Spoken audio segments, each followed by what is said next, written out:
Welcome back to the show. Matt Holmes here on a Saturday morning on Sports Radio 92.9 The Game. Talking a lot of Georgia Tech. They got the big Clemson football game coming up at noon, but on Friday night, Brian Gregory and company kicked off year 4 on the right foot, winning that intrastate rivalry 80-73 over Georgia. Here to help us break it down, Wesley Morton from therumbleseat.com. He covers Georgia Tech basketball there. Wesley, we appreciate you joining us. Appreciate you having me. All right, so the folks inside McCamish had to be pretty excited there as basically Quentin Stevens just kind of raining threes. Yes, it was really impressive to watch. I think it was really a lot of good ball movement, working the ball inside and moving the defense around, opened them up for some shots. And he's a very good shooter when he's got a lot of space to operate. The team 7 of 19 from downtown on the night. Not tremendous, but Quentin Stevens himself 6 of 8 from 3. Is that something that Georgia Tech fans can expect to see a lot more of from him as the season goes on? I think so. Maybe not quite to this degree, but Brian Gregory really talked him up in the off season. Said he's put in a lot of work, and that he'll be a bigger factor. Having played under Brian Gregory for a season, which a lot of people on this team, new transfers and freshmen, this is their first experience under Brian Gregory, and so just knowing the system and everything, I think he's due for a pretty big year. It was kind of interesting, kind of absurd if you ask me, but it's the new look NCAA when it comes to basketball. This offseason, you basically have Georgia Tech and Maryland trading players as if this were the pros or something. Maryland probably gets the better end of the deal. They got Robert Carter Jr. Georgia Tech, though, gets Charles Mitchell, and they get Charles Mitchell right away. He's eligible right away. He had a family hardship, so the NCAA said, go ahead and play. And, he's a little bit undersized there playing the 4. Had a whale of a night, 8 of 10 from the field. He scores 20 points, a team-high 9 rebounds. If that's the Charles Mitchell they're getting at Georgia Tech, could be a good year. Yes, I agree. It's he definitely comes in with a lot of experience, working in the post. He's a really big guy. He listed at, I think, over 270 pounds. He's just a load down there in the paint. He knows how to, really lay the ball up on either side of the rim with either hand. So it is really important that we have some inside presence after we lost the likes of Robert Carter Jr. and Camion Holsey and Daniel Miller, that he can step into that void and really keep the offense moving. It was interesting, if not forgetting, and you talk about all the things that are wrong with the NCAA and the rules when it comes to basketball. They've got this 1-year transfer rule for graduate students, and it's a bunch of BS, but it really did help Georgia Tech last year as they got themselves a point guard in Trey Golden, and there were nights where he carried them on what was really not a very good basketball team, or at least not a very good offensive basketball team. So he was one and done. Now you got Travis Jorgensen, who we saw very little of last year before he had the season-ending injury. He logs 22 minutes. What did you see from him? I saw a lot of good things. He's maybe not the best scorer in the world. He'll do a lot of stuff that doesn't show up on the box score, though. He really pushed the ball in transition. He's a big reason why we were able to get some easy buckets in transition, get the ball down the floor into the paint really quickly. He's got a really nice handle. So he makes it tough on defense, breaking down the defense and penetrating and opening stuff up for the rest of the offense. This is Sports Radio 92.9 The Game. Matt Holmes joined on the WadeFord.com hotline by Wesley Morton. He covers Georgia Tech basketball for the Georgia Tech website from therumbleseat.com. All right, Wesley, got to ask you, this is the first time in the history of this series at this point that Georgia Tech has won 4 games in a row against Georgia. If this was football, Brian Gregory would be, the head coach for life at Georgia Tech. Unfortunately, it's not football, it's basketball, and I bring it up because I'm curious about the fan base. Georgia Tech has a proud basketball tradition, been a long time since they've been to the NCAA tournament, and certainly Brian Gregory hasn't made it happen. How much patience do they have?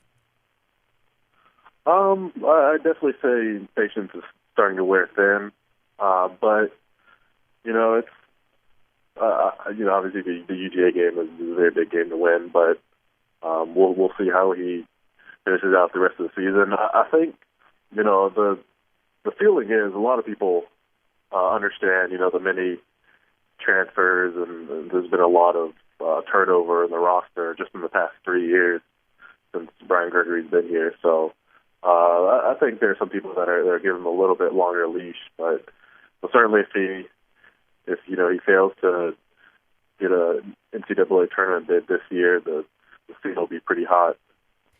You look at Georgia Tech's non-conference schedule upcoming. I mean, it's not a killer schedule. You've got back-to-back games on the road. You're at Marquette, at Northwestern. Kind of weird as you're facing off with back-to-back former Duke assistants in Wojciechowski and Chris Collins in that one, and the Northwestern game part of the ACC Big Ten Challenge. But you look at the rest of the schedule, outside of maybe going to Dayton right before Christmas, it's not really out of the question. Maybe you can go 8-2. Maybe you can go 9-1.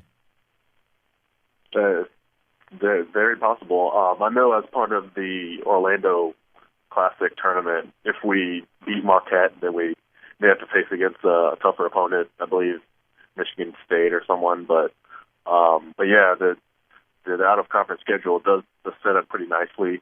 Obviously, that's sort of by design, where we're playing in the ACC, which looks to be a extremely tough, probably the toughest conference in college basketball this year. So you'll want to get some tune-up games in your out-of-conference schedule before you get into ACC play. Yeah, I think it's got to be the toughest in college basketball this year. And you look at it, obviously, you trade out Maryland, you bring in Louisville. Maryland, unranked, my alma mater, but unranked, really kind of struggling to regain their footing. You bring in Louisville, preseason number 8. And now you got a conference, 15 teams, 14 of them were in action on opening night. Everybody but Florida State, and every single one of them won. It's going to be a battle for Georgia Tech to get some wins in conference. It really will be. The ACC has got so many great programs, so many great coaches. Especially considering a lot of them will have to play twice. I know we play UNC twice; they're a top 10 team. Play Notre Dame twice, Clemson as well, and so just. As soon as we hit the ACC schedule, it'll be a grind, and it'll really separate. It'll really tell us how good the team really is if we have a realistic shot at the postseason. I'm glad you bring up the word realistic. What is the realistic goal? And I'm sure that Brian Gregory would have a different answer. I'm sure a lot of fans out there would have a different answer. But just kind of speaking for the Georgia Tech fan base, the alumni base, the boosters, what is the reality? Because when I look at this team, and when I look at what Brian Gregory has done or maybe has not done to this point at Georgia Tech, I got to tell you, if he takes them to the NIT, I don't want to say the postseason at all because college invitational or the CBI or whatever, that's really below Georgia Tech. But if he takes them to the NIT, if they can have a close to 500 year in the ACC, I see that as a positive step forward. Right, I'd agree. I think some of the criticism is not only has he not made the NCAA tournament, he hasn't even been close with any of his teams. We weren't in bubble teams or anything like that.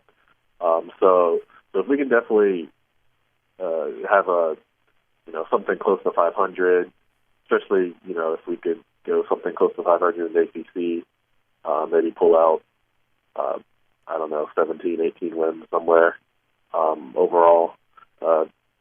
Maybe make a strong case in the NIT. I think some of the boosters, some of the alumni would be willing to give them a little bit longer leash, knowing that we return a lot of guys next year. We may be able to bring in some guys in recruiting. Yeah, and it was interesting. You talked about recruiting. You had some turnover, quite a bit of turnover on the coaching staff this offseason. Bring in a household name and a guy like Mamadou Njai, the big kid, 7-footer, used to play for Auburn probably a decade or so ago, and hopefully he's going to have some sort of impact with the big men. I think he will. We've got actually a couple of young freshmen, Abdullah Gay and Ben Lammers, that are young big men that can maybe learn from an experienced player like Mamadou. He had a long professional career, but just learning how to play in the post and how to defend is definitely something that this team needs. Again, you've also got players like Charles Mitchell and DeMarco Cox who have been in college played on college basketball teams for a while. So that experience will really help the team out. All right, wrapping up with Wesley Morton from the rumbleseat.com. He covers Georgia Tech basketball, but as any good Georgia Tech fan knows, I mean, they're hosting Clemson Saturday, high noon at Grant Field. So I got to get your take on this game. I mean, Georgia Tech comes in 8-2, number 22 in the country. They get this win. I mean, obviously they stay alive for the Coastal Division title behind Duke there, but if they get this win, that's huge for Paul Johnson. It really is. Clemson's one of the rivals he's had the better of since he's been here at Georgia Tech. But obviously another win would be great. Take us to 9 wins, 6-2 in the Coastal in the ACC. The Coastal might be out of reach. Obviously, if Duke keeps doing what they're doing. But after that, we'll have a bye to get ready for an even bigger rivalry game against UGA. So it would definitely be huge to get this win, have some momentum heading into the Georgia game and the bowl season, and would definitely do a little bit to ease Paul Johnson off his seat, who many might think is getting a little hotter. All right, so that's what you're hoping will happen. What do you think does happen Saturday at Grant Field there between the Jackets and the Tigers? Man, I think it'll be a close match either way. Obviously, Clemson, their big asset is their front seven, especially their front four on defense. Just a really stout D line. If the offense has been working as well as it's ever been working under Paul Johnson, so that battle will definitely kind of decide the outcome of the game. I think it's a close one. I don't know if I can remove my bias, but I want to say Georgia Tech pulls out a victory, keeps the offense moving, maybe gets a couple of turnovers on defense, and come out with a win. All right, there you go, Wesley Morton. And look, it's going to be a tough ticket. I don't know if it's going to be a tough ticket because there's a lot of Clemson fans making that trip down 85, or maybe the Georgia Tech fan base ready to get out of the library and come out and support the team and rally around this team. But I guess we'll find out Saturday afternoon. I think we will. I think everyone around campus kind of realizes how the season's gone and the impact of this game. So I think it should be a really good crowd tomorrow. All right. Wesley Morton from the rumbleseat.com. Wesley, we appreciate the insight. Okay, thank you. All right, we'll take a quick break, and we'll come right back here on Sports Radio 92.9 The Game.